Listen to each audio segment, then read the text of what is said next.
Good morning. The 14-year-old charged with murder in the shooting at a high school in Georgia had shown interest in prior mass shootings, particularly the 2018 massacre at Marjorie Stoneman Douglas High School in Parkland. Now, this information came as a result of the searches conducted in the investigation. Last year, law enforcement interviewed the teen. They didn't arrest him because they couldn't tie him to an online account that had made threats to carry out a school shooting. Eventually, however, he was accused of shooting 4 people, 2 teachers and 2 students to death at Appalachia High School. Now, his father has been charged in what is apparently a growing trend where parents are now also being held accountable for mass shootings involving their kids. Yeah, and law enforcement is saying that he knowingly assisted his son. We don't know what exactly that means. Did he have any kind of information ahead of time that his son might do something like this and didn't lock up the guns? Well, I mean, he gave him the gun. Yeah, I mean, after that 2023 incident, it was in April of last year where law enforcement went to the home and talked to both of them about those online threats. It was in December of last year that the father bought him a gun, and there are some reports it was the gun used in this mass shooting. So a lot of questions about what the father knew when he knew it.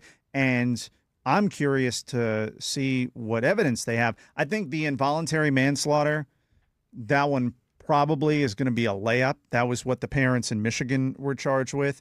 Just because everything we know up to this point, it seems like you could make a strong case. Yeah, but they want second-degree murder. That's the one that's a high bar to reach.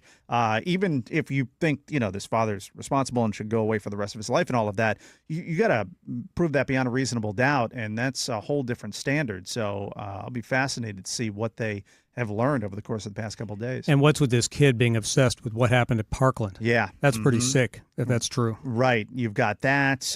You've got the family life that we've learned a lot about. We'll get to more on that coming up in just a bit. But the concern in the aftermath of some of these school shootings is that you'll have copycats, and we had some incidents across the state. Yeah.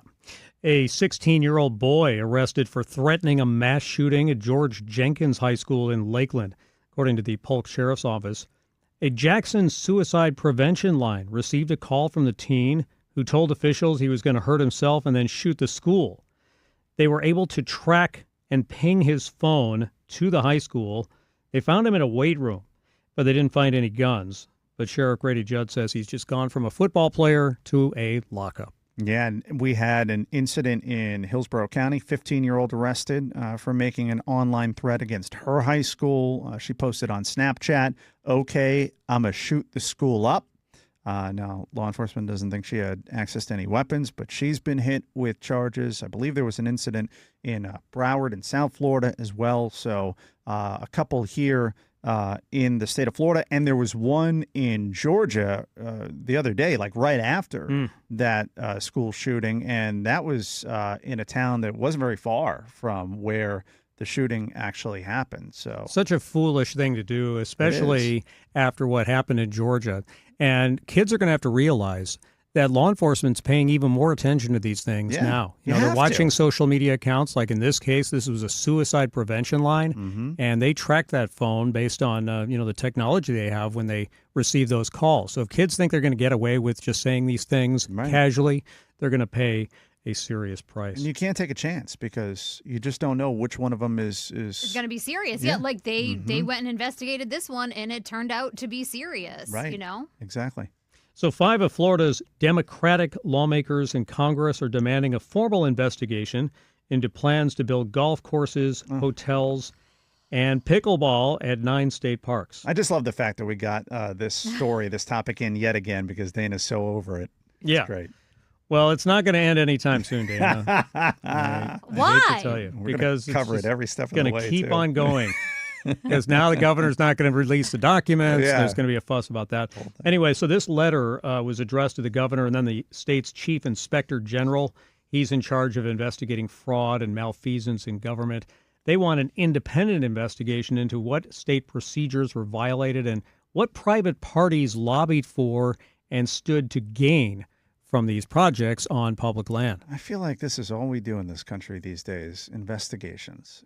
I know, it really is crazy how much is invested. Like if that much effort was put into actually fixing problems, like here in Florida, the property insurance crisis, if that much effort was put in instead of this garbage. Yeah, I get it. I'd like to know a little bit more about how this all went down too, but honestly, it's over and done with, and I don't see the governor revisiting this anytime soon, not with the blowback that he got.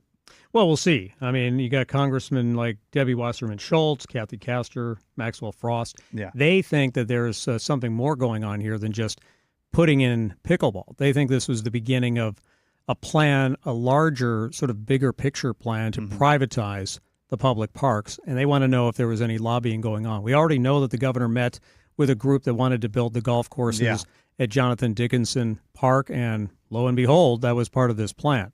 So they think there may be more to it than just so-called improvements to the parks like the governor was talking about. All right, well, we'll follow yet another investigation. I'm so glad we got that story in bed. Yeah, I'll have updates for you throughout the morning. Great. Chris Trenkman with today's top stories. Chris, thanks so much. Thank you.